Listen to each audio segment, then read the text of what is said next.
The Queen's bedchamber stands empty in the heart of Lanedale, bathed in golden light that filters through shattered stained glass.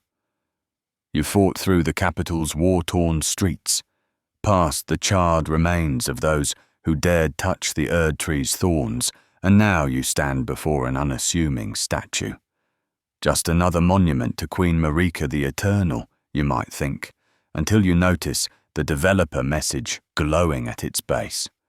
Regression alone reveals secrets. The words feel like a riddle wrapped in prophecy. You cast the law of regression, that peculiar incantation that promises to reveal the true nature of things, and watch as the stone transforms before your eyes. The feminine curves of Marika's form shift and harden.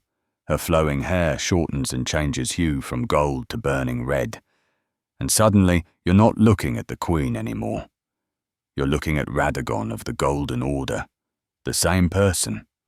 One being, two identities.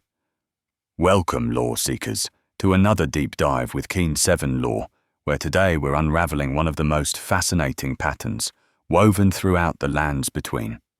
That moment of revelation in the Queen's bedchamber isn't just a shocking plot twist. It's the key to understanding everything about Elden Ring's fractured world, because once you see it, you can't unsee it. Everything in this shattered realm comes in pairs. Two fingers reaching toward heaven. Two brothers named D sharing a single soul. Two Omen princes born from the same golden womb. Two cursed twins blessed and damned as Empyreans. Even the very gods themselves exist in duality. This isn't coincidence or lazy design. From Software has crafted a world where division defines existence itself, where every whole has been split, every unity torn asunder.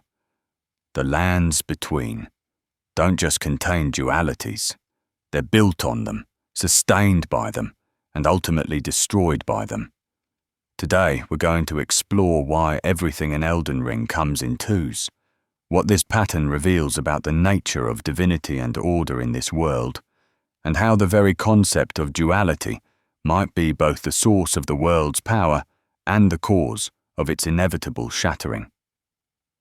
Let's begin with the most visible manifestation of this pattern, those enigmatic entities that have guided and manipulated the fate of the lands between since time immemorial.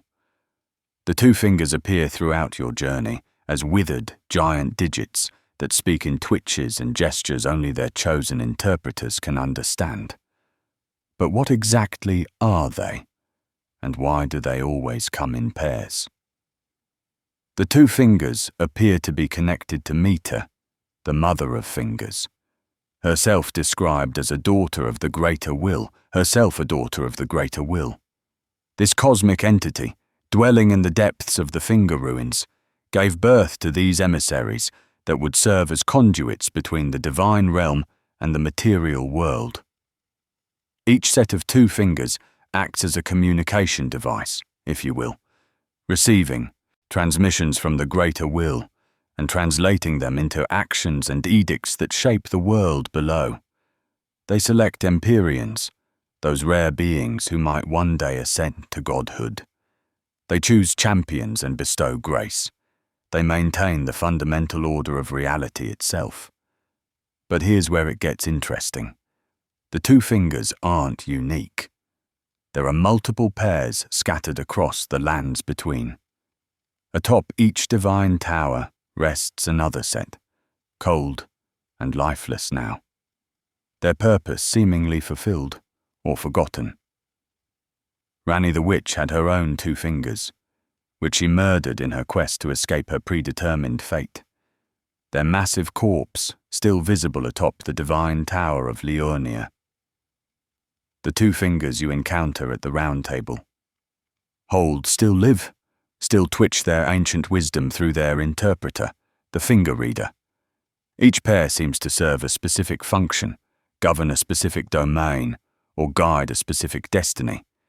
If you're enjoying this exploration into Elden Ring's hidden patterns so far, I'd genuinely appreciate it if you'd hit that like button. It makes a real difference in helping this video reach fellow lore enthusiasts through YouTube's algorithm. Your support means everything and helps keep these in-depth explorations coming. The duality of the fingers extends even further when we consider their dark mirror. The three fingers. Hidden deep beneath Leyndell in the subterranean shunning grounds, past the Cathedral of the Forsaken, lies an entity that represents everything the two fingers oppose. Where the two fingers preach order, the three fingers promise chaos.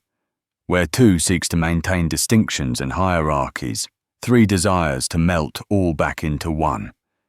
The community has long theorized that the three fingers might actually be a damaged or corrupted two fingers plus one. Perhaps even Mita's own thumb, torn away in some primordial conflict. While this remains speculation, what's confirmed is that these entities represent opposing philosophies about the nature of existence itself. The two fingers believe in separation, in maintaining the boundaries between life and death, between the divine and mortal, between order and chaos. The three fingers, possessed by the frenzied flame, seek to burn away all distinctions until everything returns to the primal state of One Great. That legendary moment before birth, before separation, when all existence was unified. It's a philosophical war fought through flesh and flame, and the number of digits literally represents the mathematical foundation of their beliefs. 2 divides, 3 makes whole, or perhaps 3 makes chaos, depending on your interpretation. Moving from the cosmic to the personal, we encounter perhaps the most tragic example of duality in the entire game.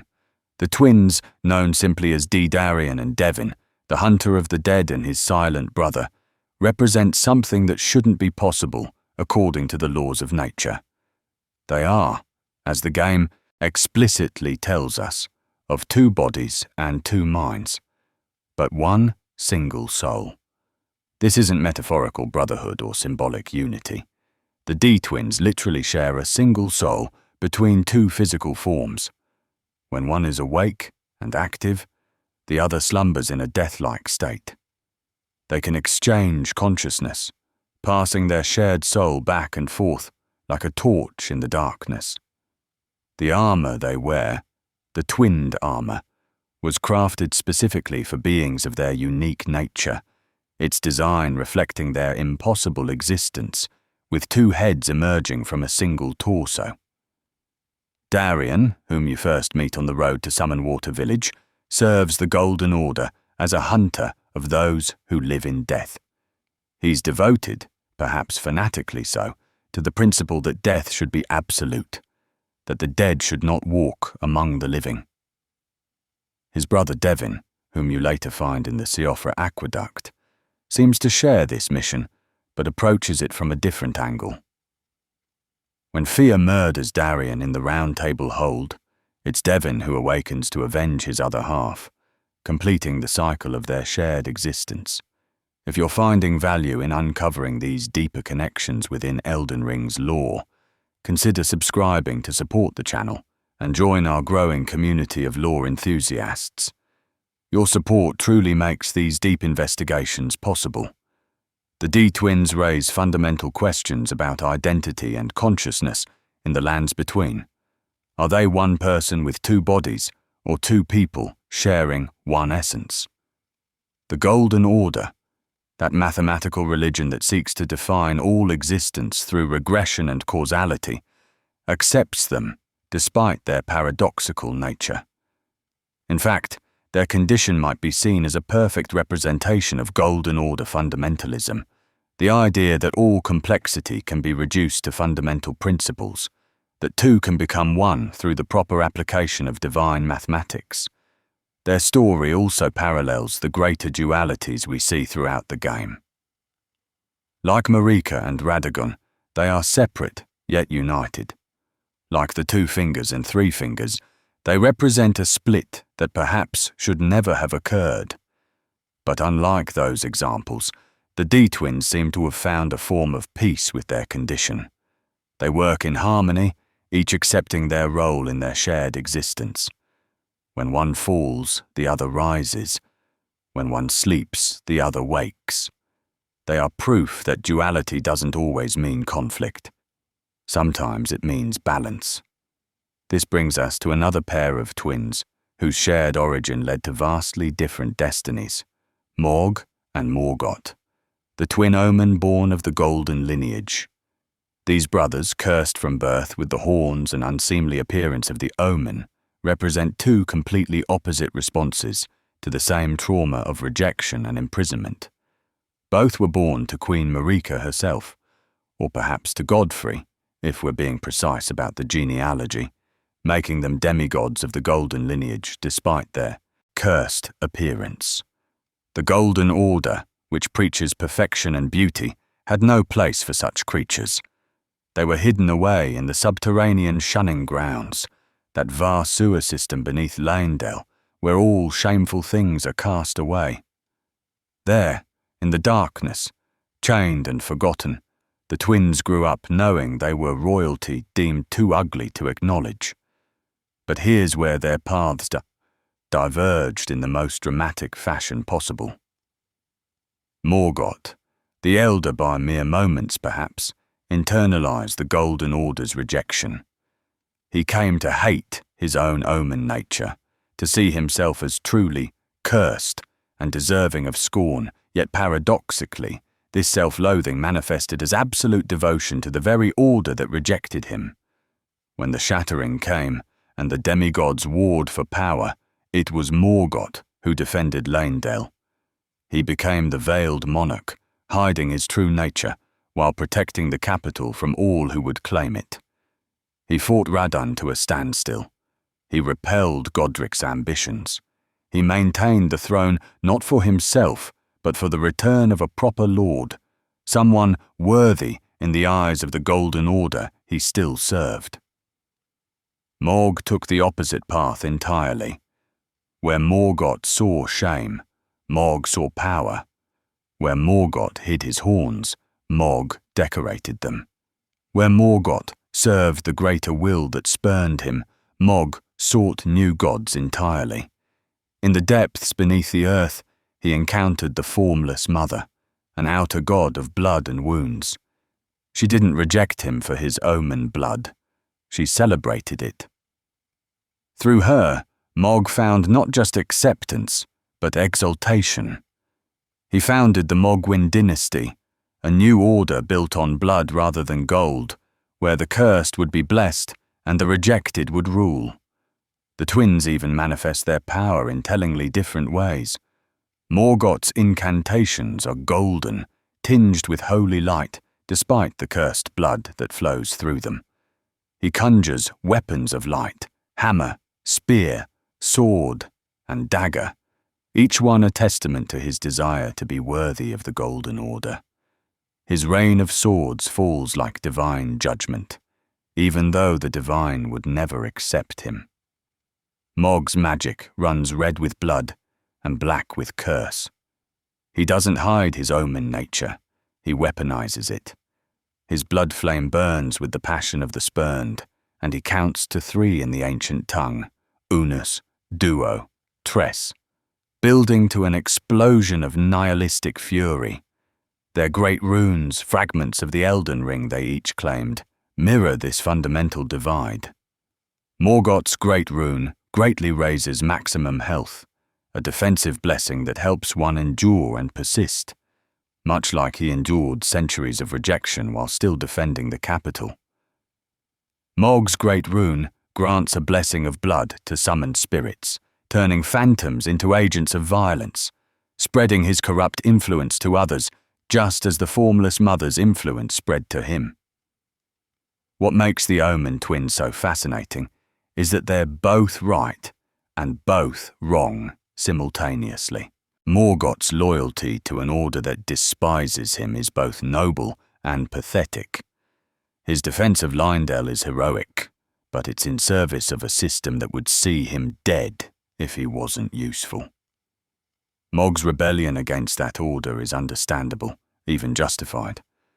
But his methods, kidnapping Miquella, building a dynasty on blood sacrifice, serving an outer god that feeds on wounds, make him monstrous in different ways. They are two sides of the same cursed coin, each brother becoming what the other could have been if they'd made different choices in those dark sewers beneath the capital.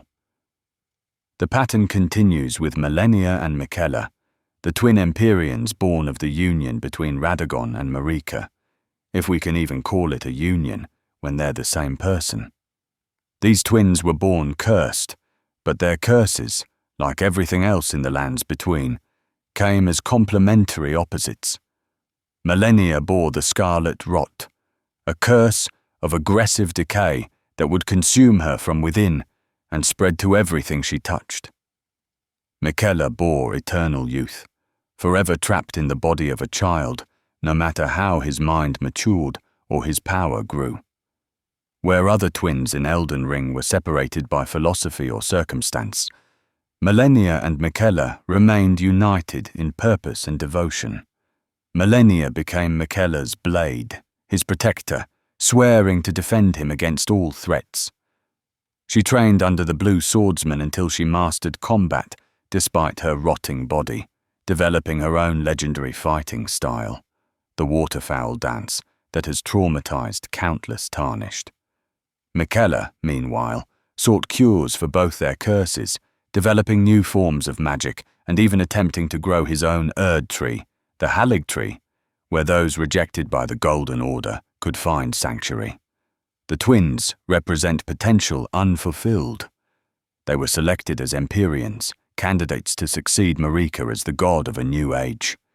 The two fingers saw in them the possibility of continuation, of a transition of power that would maintain the greater will's influence over the lands between. But their curses made this succession complicated. How could Malenia become a god when the rot would consume any order she tried to establish? How could Miquella rule when he could never grow into his full power?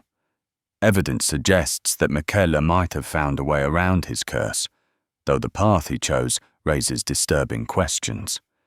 In the shadow of the Erdtree regions, we learn of his attempts to ascend to godhood by abandoning his flesh entirely, becoming something beyond physical limitation. But this transformation required sacrifices, not just of himself, but of others. His charm ability, that supernatural charisma that made others love him, might not have been as benevolent as it seemed. Was the devotion he inspired genuine, or was it another form of manipulation? A gentler tyranny than Marika's, but tyranny nonetheless. Malenia's devotion to her brother led her to face Radagon in combat, a battle that ended in mutual destruction. She unleashed the scarlet rot, nuking Caelid into a festering wasteland, while Radagon was reduced to a mindless beast wandering the dunes. Why did they fight? The community has theorized extensively about this. Some say Radagon held back the stars, preventing Miquella from achieving his goals. Others suggest it was about the motion of fate itself. What's confirmed is that Malenia considered this battle important enough to risk everything, to unleash the very rot she'd spent her life containing. The tragedy of these twins is that they were perhaps the best hope for the lands between. They genuinely seemed to care about the downtrodden and rejected. The Halig tree welcomed all, Albinaurics, misbegotten, and others scorned by the Golden Order. But their curses, those fundamental flaws built into their very existence, prevented them from achieving their goals. Malenia sleeps in a flower of rot, waiting for a brother who might never return as himself. Miquella's body was stolen by Mohg, used in a bizarre ritual to elevate the Lord of Blood to consort status. Even in their failure, they remain paired, one sleeping, one absent, both forever unable to fulfill their destiny. The concept of Empyreans itself seems tied to duality. Ranni, another Empyrean selected by the Two Fingers, had her own shadow half in Bled. This isn't a chosen companionship, but a forced pairing. Every Empyrean is given a shadow by the two fingers, a beast that will serve them faithfully unless they betray their purpose, at which point the shadow becomes their executioner. Blade was created to be both Ranni's closest companion and her potential killer, a duality of love and duty that would ultimately drive him mad when Ranni chose to reject her destiny entirely. Ranni's solution to her predetermined fate was radical. She orchestrated the Night of Black Knives, killing her own body while preserving her soul, murdering her two fingers to sever her connection to the greater will. But even in rebellion, she couldn't escape duality. She split herself into soul and body, the latter rotting atop the divine tower, while the former inhabited a doll. She exists in two states simultaneously, dead and alive, present and absent, real and artificial. This brings us to the ultimate expression of duality in Elden Ring, the revelation that shakes the foundation of everything we thought we knew about the Golden Order. Radagon is Marika, not was, not became, but is. Present tense, simultaneous existence. The game reveals this truth in layers, each one more mind-bending than the last. First come the hints. Malena's recounting of Marika's words at the first church. Thou'rt yet to become me, thou'rt yet to become a god. The distinctive red hair inherited by Radagon's children, but not Godfrey's. The way certain incantations describe Radagon attempting to repair the Elden Ring that Marika shattered.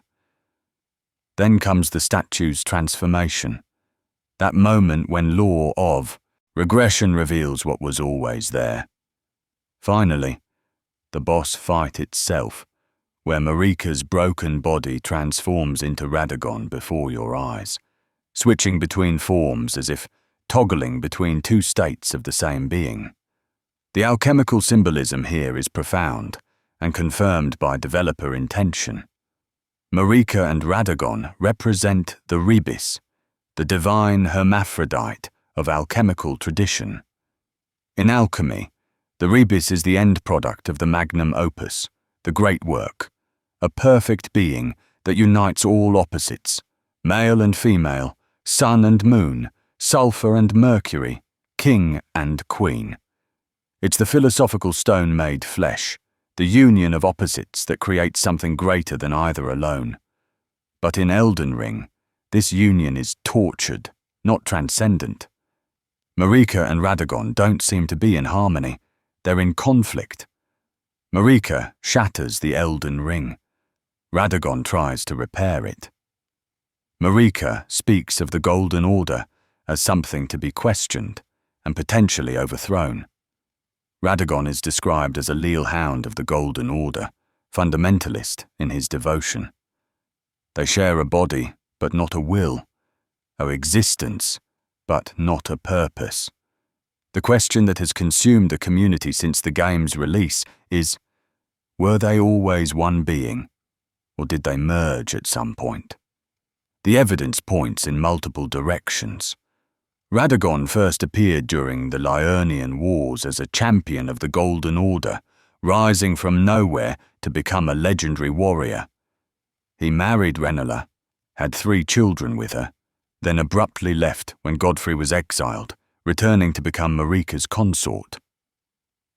The timeline suggests they were separate initially, but certain item descriptions hint at a deeper connection existing from the very beginning. One interpretation, supported by Marika's origins as a Numen woman who ascended to godhood, is that achieving divinity required this splitting or multiplication of self. The greater will might demand that its gods be complete in themselves, containing all dualities, needing no external consort to be whole. Another theory suggests that Radagon was created as a way for Marika to contain or quarantine the parts of herself that remained loyal to the greater will while she planned her rebellion. What's particularly fascinating is how their children reflect this duality. Messmer bears Marika's features, but Radagon's red hair and temperament. Malenia speaks with Marika's words, but seems to serve a purpose aligned with Radagon's order. Miquella and Malenia, born of a single being mating with itself, carry curses that might be the result of this impossible union, the ultimate expression of divine incest, creating brilliant but fundamentally flawed offspring. The Shattering itself might be understood as Marika attacking herself, or Radagon defending against himself.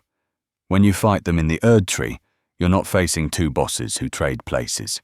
You're fighting one schizophrenic god at war with its own nature. Radagon raises his hammer to restore order. Marika's body falls, broken, to continue the rebellion. They are locked in an eternal stalemate, neither able to fully overcome the other, because they are the other. This cosmic self-destruction reveals the fundamental problem with the duality that pervades the lands between. Division creates conflict, but the conflict can never truly be resolved when both sides are aspects of the same whole. The 2 fingers and 3 fingers might be parts of the same hand. The D-twins share one soul but can never both be fully alive. The Omen twins emerged from the same womb but grew into mortal enemies. The world itself is built on a paradox. It requires unity to function, but division to exist. So why does everything come in twos? The pattern isn't random or merely aesthetic. It's fundamental to how the lands between operate.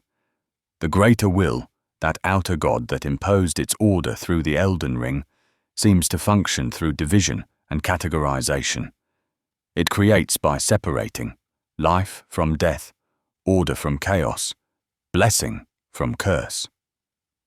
The Golden Order, the mathematical religion that interprets the greater will's design, is built on the principle of regression and causality, forever dividing things into their component parts to understand them.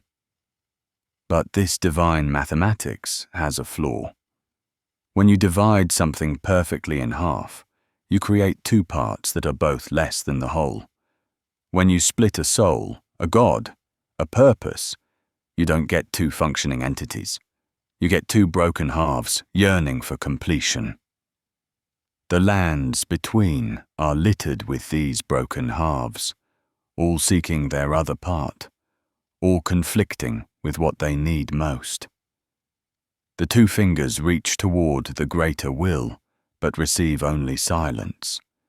They gesture and twitch their wisdom, but their god has long since stopped listening, if it ever listened at all. The 3 fingers offer reunion through burning, but their madness would destroy everything in the process.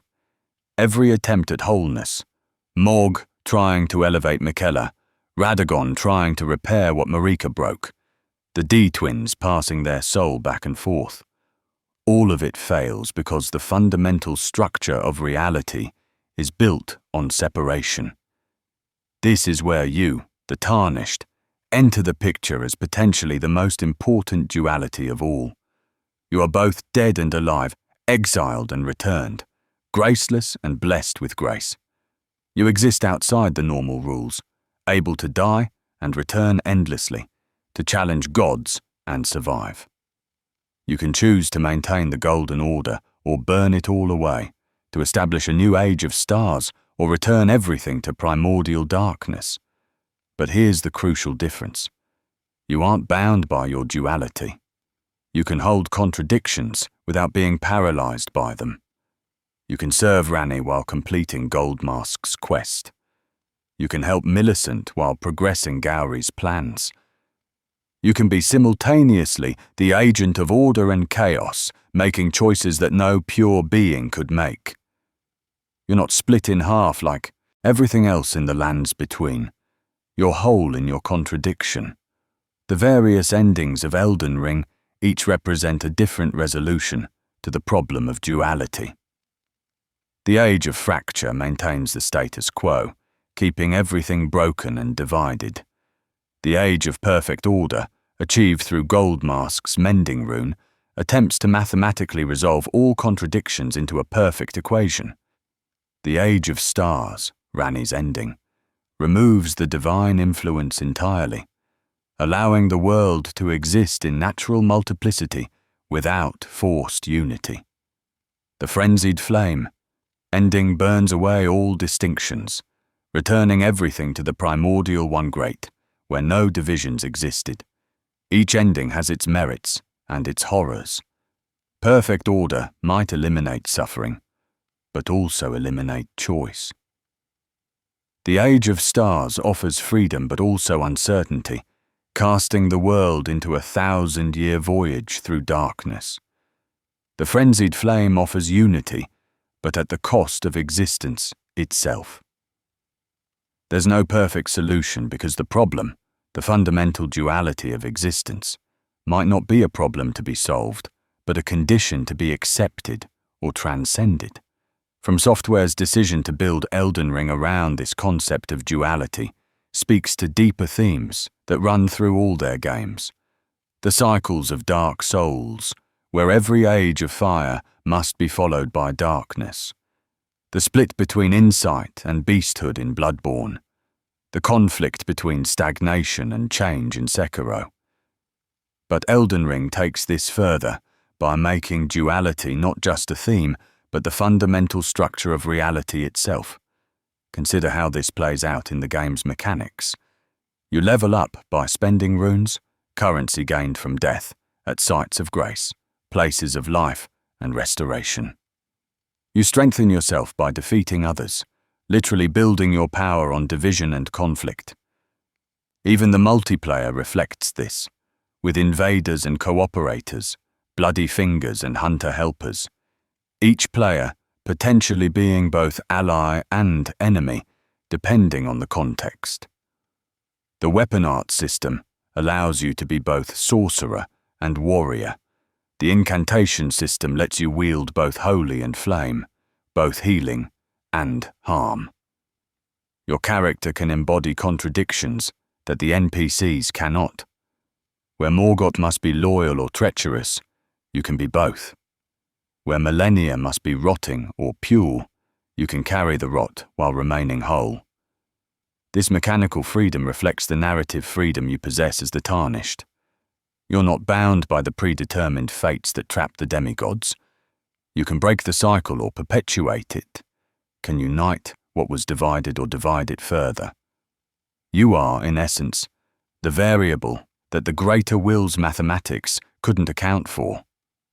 The undefined element that makes the equation unsolvable. As we near the end of this exploration, it's worth considering what Elden Ring's obsession with duality tells us about the nature of existence itself, both in the game and perhaps in our own world. The lands between suggest that perfect unity is impossible without the destruction of individuality, but that complete division leads to endless conflict and suffering. The answer, if there is one, might lie not in choosing one or the other, but in accepting the tension between them. The game doesn't offer easy answers because the questions it's asking don't have easy answers.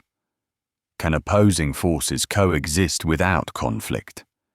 Can unity exist without erasure of difference? Can a broken world be mended without understanding why it broke? These are philosophical problems that humanity has grappled with for millennia, dressed up in the language of dark fantasy and presented through the medium of challenging gameplay. What makes Elden Ring's treatment of these themes so compelling is that it doesn't preach or prescribe. It simply presents a world where these problems have been made literal, where gods split themselves in half and twins share souls, where fingers reach toward absent skies and trees grow toward false suns. It invites you to experience the consequences of duality, to feel the weight of choices that can never fully satisfy because every choice excludes its opposite. The beauty of this design is that it mirrors the player's own experience. Every build you create excludes other possibilities. Every ending you achieve prevents you from seeing others, at least in that playthrough. Every boss you defeat with one strategy is a boss you didn't defeat with another. The game forces you to experience limitation, to feel the frustration of being unable to be everything at once, and then asks you to make peace with that limitation or restart and try again. This is why the pattern of twos in Elden Ring is so much more than a recurring motif. It's the fundamental question the game poses to every player. In a world built on division, where every whole has been split and every unity broken, what will you do? Will you try to force everything back together, like Radagon attempting to repair the Elden Ring? Will you embrace the division like Mohg, reveling in his cursed blood? Will you transcend it, like Ranni escaping her flesh? Or will you burn it all down, like the Three Fingers demand? The game doesn't judge your choice, because each choice is valid within its own logic. The tragedy and beauty of the Lands Between is that every character, every faction, every god and demigod is both right and wrong. They're all responding to the same fundamental break in reality, the same impossible situation of being divided from themselves and each other.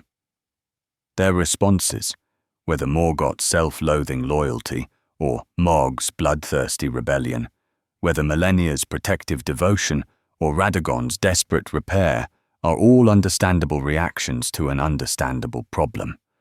As we reach the conclusion of this journey through Elden Ring's dualities, I want to thank you for joining me in exploring these profound patterns that shape the Lands Between.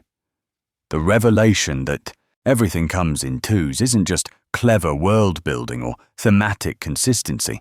It's a meditation on the nature of existence, identity, and the eternal tension between unity and individuality.